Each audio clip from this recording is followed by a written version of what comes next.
So good afternoon all of you and welcome back to Excelsior Academy. Today we will be doing another chapter from Cooper summary series, that is cell cycle, which is also part of your syllabus.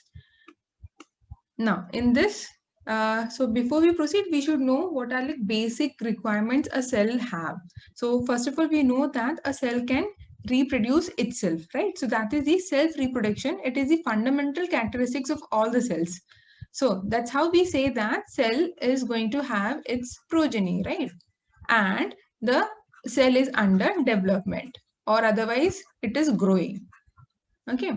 Now all cells reproduce by dividing in two. So we know that from one cell you're going to get two cells. Okay. So we have got the daughter cells and the parent cell. Now these daughter cells will again divide and give another two daughter cells. Okay. So this is how a new progeny is being produced, and overall we say that at the end we say that you got the colony of the cells. So this is basics we know already. Now this division of cells, it must be carefully regulated and coordinated with both cell growth and DNA replication. Now why this is important? Because otherwise mutation will happen. If mutation happens, the cell will lose its function and hence it won't be of any use. Okay. Now in eukaryotic cells, progression through the cell cycle is controlled by series of protein kinases. Now this is what you need to remember. So what kind of kinases they are? They are called CDK. That is cyclin dependent kinases. Please remember, okay? So anyways, we'll study in detail, but still it is your cyclin dependent kinases. Now why cyclin? Because it is involved in cell cycle. Okay. Now in higher eukaryotes, the cell cycle machinery is itself regulated by the growth factors and that control the cell proliferation. So in the case of lower organisms, you need to remember that the cell cycle is regulated by two factors, that is the nutrients and the extracellular signal. Okay. Whereas in the case of eukaryotes, higher organism, it is regulated by the growth factor. So it is not dependent on the nutrients availability, but on the growth factors. So in case of lower organism, if nutrients are available, they will undergo the and complete the cell cycle. Okay. If it is not available, it will go in the resting phase.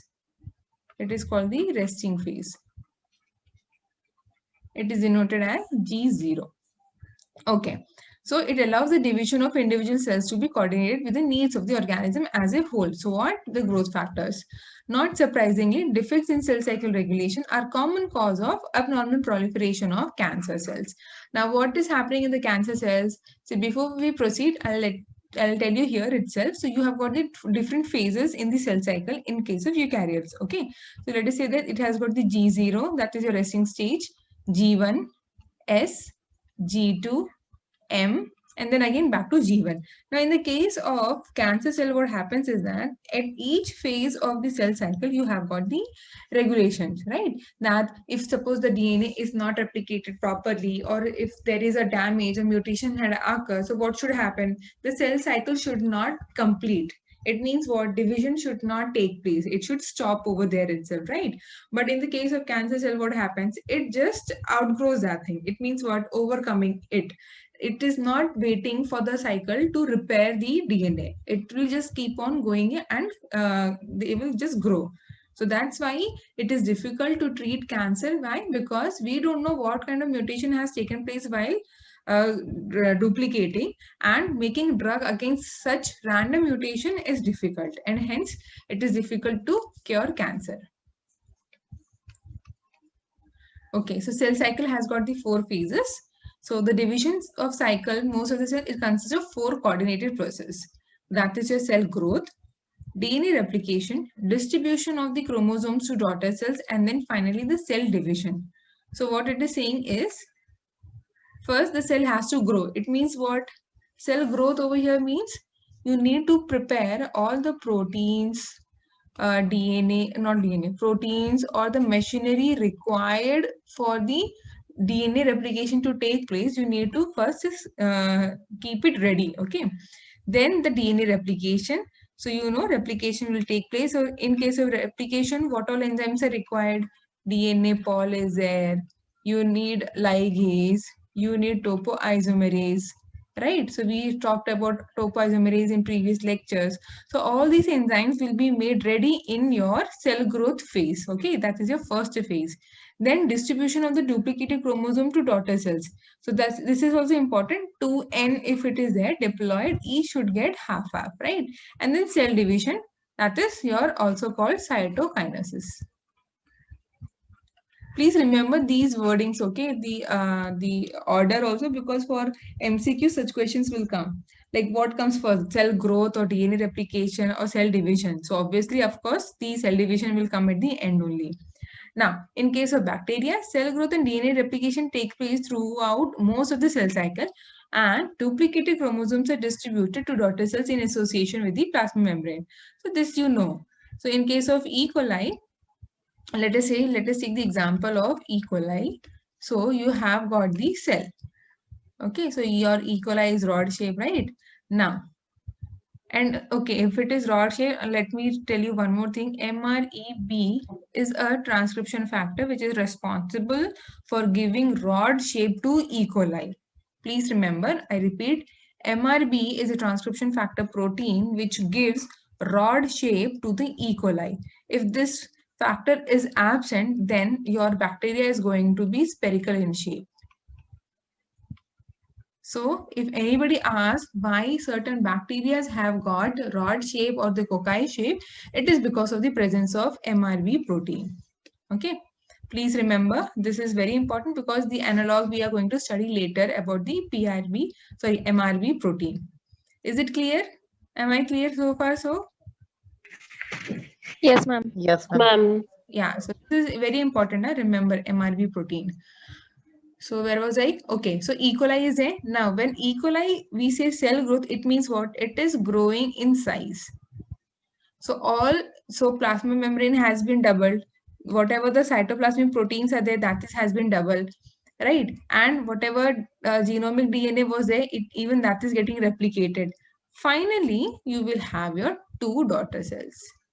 Okay, so that is your cell division along with the plasma membrane in the case of E. coli. Now, in case of eukaryotes, we have got the more complex discrete phases. So as in the case of lower organism, you cannot differentiate that it is in the G phase or it is in the S phase, okay? Because it is simultaneously happening.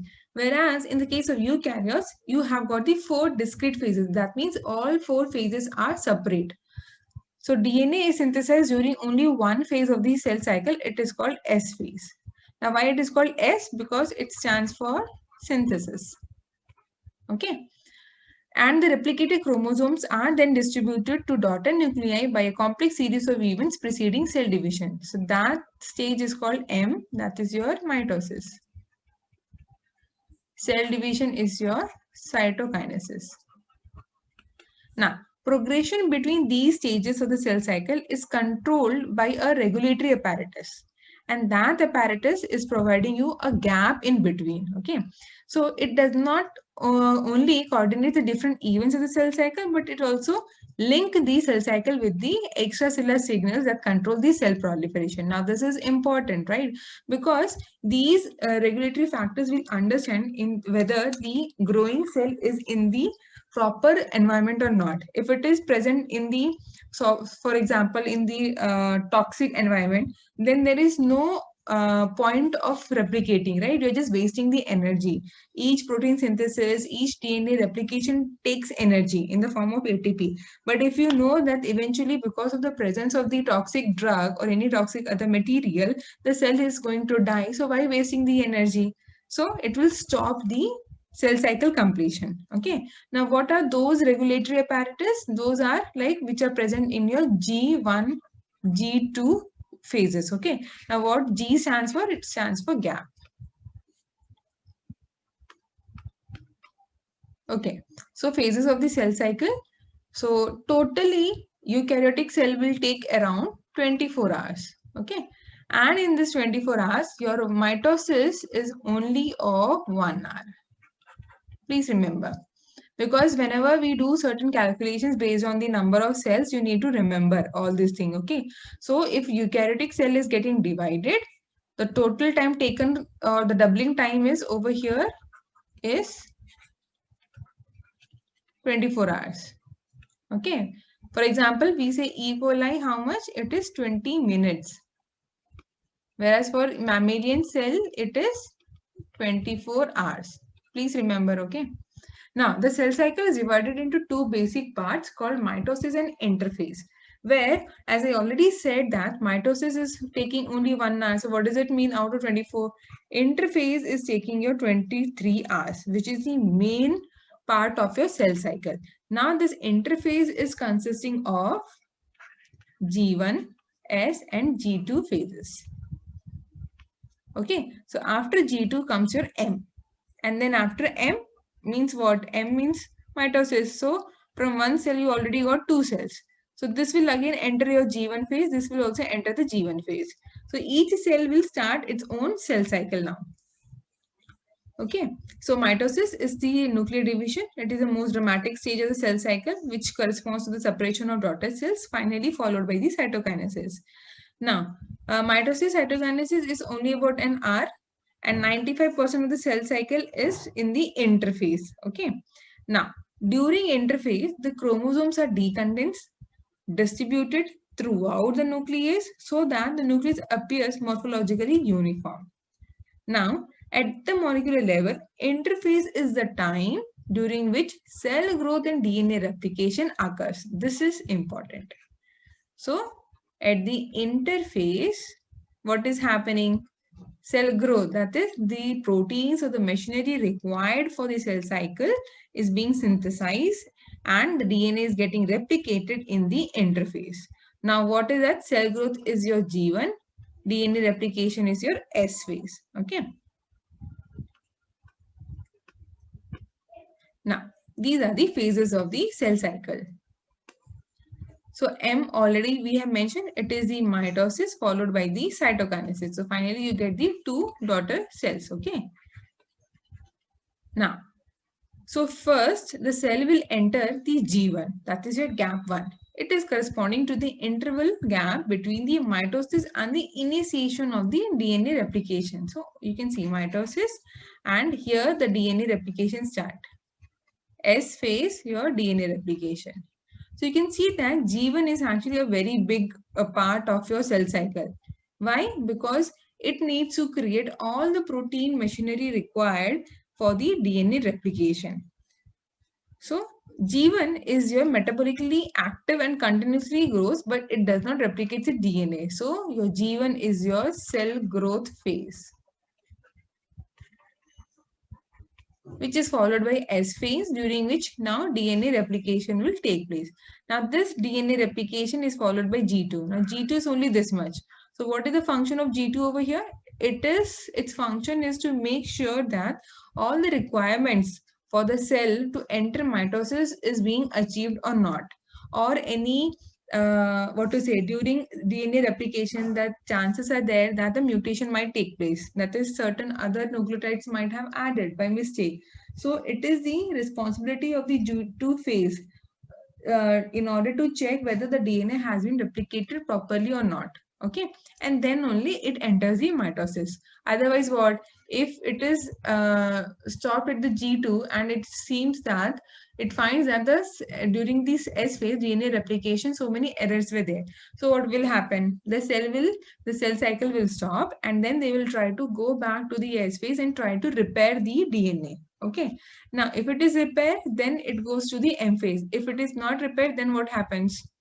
The cell will undergo apoptosis. Clear? Yes, ma'am. Yes, ma'am. So what happens in the case of cancer? So they know that the DNA has got wrongly matched nucleotide. So instead of undergoing apoptosis, they will just keep on proliferating. Okay. So because of which the cancer cells does not do any function. They just keep on dividing. Now duration. So as I already mentioned that it is about 24 hours. Now this 24 hours is being divided again. So G1 is your 11 hours, S is 8 hours, G2 4 hours, and mitosis is your 1 hour. Please remember, okay, this again and again I'm telling, this is very important. Now, for example, in the case of budding yeast, these are the lower eukaryotes, right? In their case, all the progress of all the 4 stages, it occurs only in 90 minutes. That is 1.5 hours. So please remember, okay, so budding yeast they're talking about. So budding yeast or otherwise called fission yeast. Okay, just don't get confused with the other one, Saccharomyces cerevisiae. Okay. Now, what about the oocytes? So even shorter cell cycles occur in early embryo cells shortly after fertilization of eggs. So that is around 30 minutes. Why? Because that time the that time the division is needed. So over there, only one cytoplasm is there. That cytoplasm, it means what? Here the cell growth stage is not being considered. Okay, there is no checkpoint. It is just dividing the DNA and dividing the cell, replicating the DNA, dividing the cell. Okay, so there is no checkpoint whether the replication has taken place properly or not. So this is what is happening in the case once the cell has been fertilized. So there is no G1 or G2 phase. Sorry. And DNA replication occurs very rapidly in these early embryonic cell cycles, which therefore consist of very short S phases alternating with the M phases. So what does it mean? In a day, you will get more number of cells with having their genome, but the cytoplasm will be less as compared to their parent cell. So here you can see that the DNA is present. Each cell is having its own DNA, but the cytoplasm or the size of the cell is going to be small or less as compared to the parent cell. Okay. Now, some cells cease division and divides only occasionally as needed to replace the cells that have been lost during the injury or cell death. So that is happening in the case of the nerve cells. So we say that at the age of 11 and 12, by the age of 11 and 12, most of your nerve cells stops growing. So that is it actually time when you can, grow more number of nerve cells. So having more number of nerve cells means what? Many scientists say that it means more connections will be there. More connection means more intelligence. So that's why if we say that the child is very naughty during his or her early childhood, then later on adult stage, they actually come out to be very intelligent. And if a person is very, very silent and does not interact, does not play with their friends and all, and very silent, so they have less IQ then. Okay, so these cells exit G1 to enter a quiescent stage of the cell cycle called G0. That is the resting stage which I was mentioning earlier. So some cells get arrested in the G0 and they re-enter the cell cycle only upon if any extracellular signal is there. So what is the extracellular signals in the case of the nerve cell? If there is injury or any cell death happening in the brain. Okay. Now, determination of cellular DNA content. This is damn important. This has come in the exam also many a times. Okay. So, what is FACS? It is fluorescent. I think I have taken this thing. I'm not sure, but I have taken somewhere. It is there in the channel also. It is fluorescence activated cell sorter. So what does it mean? Based on the fluorescence of the cell, the machine is going to separate the cells, okay, or one kind from the another kind. So suppose here we are taking this particular cells which are at different stages of the cell cycle. Let us say in the G1, S1 and G2 phases. So what do we see? We see that G1 will have more number of cells and in the 2n number, that is amount of DNA per cell, that is it is having 2n. Now G2 and M will have 4 and Y. Of course, why? Because it has crossed the S phase. So synthesis phase, the DNA replication has already been taken place, and that's why the G2 and M will have 4n, that is more amount of DNA. So whenever you do any experiment, you have got the control cells. If it is showing the same amount of DNA, it means what? The cells are in the G1 stage. Okay. Now, if the DNA is more, the DNA content is double of the control, then you can understand that it is in the G2M phase and already has crossed the synthesis phase. Is it clear? This graph is clear to everyone? Yes, ma'am. It's very simple. It's just that in the figure, whenever they ask, they can just give the peaks in some different way, and you just need to understand. Okay. So always remember G1, you're going to have the 2n diploid number of the chromosomes. Okay. Now, after S phase only, it will become 4n. That is because of the DNA replication, which you will see only in the case of G2 or M. So you cannot differentiate exactly that it is in G2 or M. Okay, so that's why you get the overall collection of the cells belonging to the G2 and M. Okay. Now talking about the cell cycle regulation. So as I mentioned, if it is about the lower organism, then only the nutrient availability is important in order to complete the cell cycle. But whereas in the case of higher organism, it is dependent on the extracellular and the internal signals. Okay. Now, what is the first regulatory point? It is the progression from G1 to S. Now, in the cell cycle, this is very important. So let us say this is a cell cycle. G1 to S. Now, why it is important? Because as I already said, you need all the proteins requirement in order to carry out the DNA synthesis. Okay. So unless until all the proteins in the machinery is ready, it cannot enter the S phase. So this regulatory point is defined in the Saccharomyces cerevisiae is known as the start. Okay. And in the case of eukaryotes, it is called restriction point. So once you cross the start point, it means what? The cell is now committed to enter the S phase. Now, even if the DNA or any machinery is not ready, still it is going to enter the S phase. So S phase means what? It is going for the DNA replication. Okay. Now, see, look at the figure over here. So you can see that you have got the mother cell. It is in the G1 phase. Okay. Now, so all the machinery is ready. Okay. And it is going to cross the start. This is your start point, which is checking that nutrient is available. Yes. Mating factor is available. Yes. Yes. You are growing in the cell size also. It means what? Now I am ready to get double. So it will enter the S phase where the DNA replication will start. So in the case of Saccharomyces cerevisiae, what is happening? Bud formation is taking place. Now, eventually it will enter the G2 and finally the mitosis. So in the mitosis, what is happening? It is nothing but the cell division. So the budding portion will get released. Thus, start represents a decision point at which cell determines whether sufficient nutrients are available to support the progression throughout the rest of the division cycle. See, if you don't have nutrients available, you cannot make the proteins or the machinery required for the DNA replication. Hence, you will not enter the or complete the cell cycle. You will stop there itself. Okay. Now, in case of eukaryotes, it is different. It's not difficult, but it is different.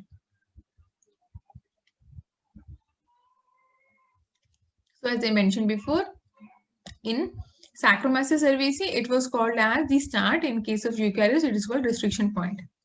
This is again important. So it depends upon the external growth factors rather than the availability of the nutrients. Now, again, in the presence of the growth factors, it needs to cross the restriction point to enter the S phase. So once it is crossing the restriction point and entering the S phase, now the cell is committed for the DNA replication to take place, even if you remove the growth factor afterwards. So what will happen? Once it is committed that it has entered this S phase or the DNA replication phase, even if you remove the growth factors later on, it is not going to affect the process. Okay. Now, if suppose the growth factors are not available, the progression will not take place and the cell will undergo the G0 stage. That is the resting phase of the cell. Okay, so you can see over here in the figure also.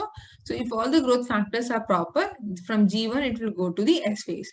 If those growth factors are not available or some problem is there with the environment, it will just enter the G0. So what is happening in the G0? Nothing is happening. Okay, it means what? Nothing means no protein synthesis, no protein machinery is being synthesized, nothing is happening. It just has halt. But it doesn't mean that the cell is dead. It is just that it has become inactive, metabolically inactive. So many cells will remain permanently in the G0 phase unless until some growth factors or the external extracellular signals gives the indication in order to go back to the G1 stage. Okay. For example, skin fibroblasts are arrested in G0 unless they are stimulated to divide when there is a wound to the host. Okay. Now, the proliferation of these cells is triggered by platelet-derived growth factor, which is released from the blood platelets during the clotting. So you have got the injury. So if there is an injury, what will happen? Your blood is there, right? So blood will have the platelets. And platelets means it will have its platelet-derived growth factor. Now this will indicate or release or it will give a signal for the cell cycle for the fibroblast to enter from G0 to G1 stage. Okay. Is this part clear? Yes. Why I'm asking it? Because this was given as the experimental question. So you just need to know what is happening.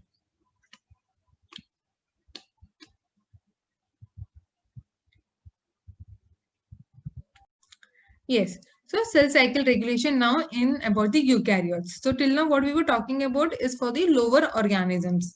Now, although the proliferation of most cell is regulated in G1, some cell cycles are instead controlled in the G2 phase itself. So that one rare example is for the fission yeast, that is your Pombe. So what is happening in this?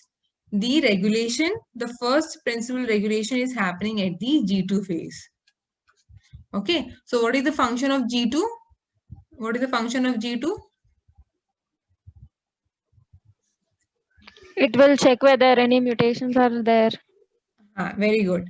It will just check whether any repair or any correction is needed in the DNA or not, and also whether it is ready for the mitosis to take place or not. So ready for the mitosis means what? The chromosome number has to be in the diploid form, right? Even that is also important. So it will check whether everything is correct or not. Then only it will enter the mitosis. Okay. Now in this case also you can see what is happening. Already the growth of the cell is happening, right? And G1 is small. Can you see the note? Can you notice over here? The G1 Yes, ma'am. phase is small. Initially, we were talking that it is around 11 hours, which is the maximum of all the phases. So initially it was 11 and S was around 8, G2 was 4 and mitosis was 1. Initially what we have studied, but whereas in the case of fission yeast, it is just the other way around. So your G1 phase is small. So it is not ensuring that the DNA replication has the machinery required for DNA replication is ready or not. For it, it is important that it should undergo mitosis. So you can see that the fission yeast means what? It will just have and will start dividing. And later on, they can go for the cell growth. Okay. So initially what is happening? Initially, normally we have a cell which will undergo cell growth, that is increase in the cytoplasmic ratio, and then it will go for the cell division, it will go for the DNA replication and then for the division. So you will get 2. Whereas in this case, it is just the other way around. So you have got the cell, it will divide in 2 and then it will grow in size. Getting the point? Yes, ma'am. So see the difference. So in the first case, it was the cell growth, that is the increase in the cytoplasmic proteins. In the second case, it is first the division and then it is increasing its cytoplasmic fraction. Okay. Now checkpoint. So this is the checkpoint I was talking about. I don't know why my slides are like this. Yesterday only I made it properly. Anyways, so here, see the figure over here. You have got how many checkpoints are there? 4 checkpoints are there. First at the G1, which will check about the DNA requirements or not. Second is your S phase at checkpoint is there. So it is again going to check for the DNA damage. Third is your G2 checkpoint, and fourth is your at the mitosis. Okay, so all these have got the name. So, different phases of the cell cycle is dependent on series of checkpoints. It will prevent the entry into the next phase of the cell cycle. So several cell cycle checkpoints are there called the DNA damage checkpoints. Its function is to ensure that damaged DNA is not replicated and passed to the daughter cells. Eventually, what will happen? The cell will undergo apoptosis if it is not proper, but it will be waste of energy. So, in order to overcome that, the cell will go for its repair. Okay, so these checkpoints will sense damage or incompletely replicated DNA, and it will coordinate further cell cycle progression with the completion of the DNA replication or the repair. And once this is done, it will go to the next phase. So we have got the checkpoints G1, S, G2 phases of the cell cycle. Okay, first checkpoint G1. So it will allow repair of any DNA damage to take place before the cell enters the S phase. So even this is important. Before DNA replication to take place, it has to check that the DNA is proper or not. If it is not, it will undergo the repairing. Okay. Second is your S phase checkpoint. It will monitor the integrity of the DNA before it is replicated, but it will also provide quality control monitor to promote the repair of any errors which has taken place during the replication. Okay. Then at the G2 checkpoint, it will prevent the initiation of mitosis if the cell contains damaged DNA or incomplete replicated portion. So such damaged DNA will activate the signaling pathways which will lead to the cell cycle arrest. So what does it mean, cell cycle arrest? It has stopped the cell cycle and has undergone the repair. Now, spindle assembly checkpoint. This is your M phase. This is your M phase checkpoint. It is going to monitor the alignment of chromosomes on the mitotic spindle, thus ensuring that complete set of chromosome is distributed accurately to the daughter cells. So we know that the chromosome has to align properly. So at what stage of mitosis this happens? Alignment of the alignment of the chromosomes at what stage of mitosis? Yes, it is Kinetochore. No. Kinetochore are which is holding. Those are the spindle fibers. At what stage of mitosis? Whether it is prophase, metaphase, anaphase. Metaphase. It is the metaphase of the mitosis where actually all your chromosomes are aligned properly. Okay. So here it is actually supposed to be 2 chromosomes only. I made it 3. Okay. So the failure of one or more chromosomes to align properly on the spindle causes to arrest at the metaphase prior to the segregation. So what will happen? If again, see, suppose I have got the 6 chromosomes, it has to be aligned properly, right? Sometimes what happens? The kinetochore is not able to attach to the spindle fibers are not attached to the kinetochores of the chromosomes. So again, it is getting arrested unless until these spindle fibers are able to go and get hold of the kinetochores. So once these chromosomes are properly aligned, then only it will go to the next stage. What is that next stage? That is your cell division. Okay. Okay, so that's all about the cell cycle, the phases of the cell cycle. And in the next lecture, we will be talking about the regulatory mechanism. So we know that there are regulations taking place at each phases of the cell cycle. But how and what proteins are involved? So that we will be studying. So what are those proteins? It is mainly your protein kinases as already mentioned in the first slide of your lecture. Okay. So thank you, people.